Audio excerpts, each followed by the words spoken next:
Hello, आज मी दुपारच्या जेवणात बनवत होते बटाट्याची सुक्की भाजी. डाळ, भात, रोज-रोज हिरव्या भाजी, चपाती खाऊन खूप कंटाळा आला होता. खूप काहीतरी नवीन करायचं म्हणून बटाट्याची सुक्की भाजी करायचं ठरवलं आणि मटर पुलाव आणि पुऱ्या बनवायचं ठरवलं होतं. आणि त्यासोबत आम्रखंड थोडंसं चेंजही वाटेल म्हणून हा बेत ठरवला होता आज मी.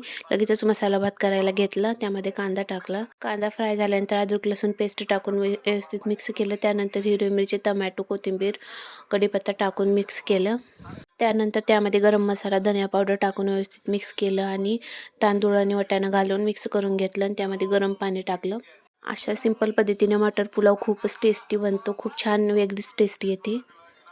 परत वरतून थोडासा गरम मसाला टाकून मिक्स केलं आणि मीठ टाकून पुलाव बनतोय तोपर्यंत मी किचन कट्टा क्लिअर करून घेतला आणि पुऱ्याची तयारी केली. लगेच सर्व पुऱ्या तळून घेतल्या. अशा छान फुगून टम्म होतात अशा करायच्या केल्यानंतर आणि लगेच जेवायला घेतलं. मसाला भात, बटाटा, पुरी आणि आम्रखंड खूप टेस्टी झालं होतं. Bye bye.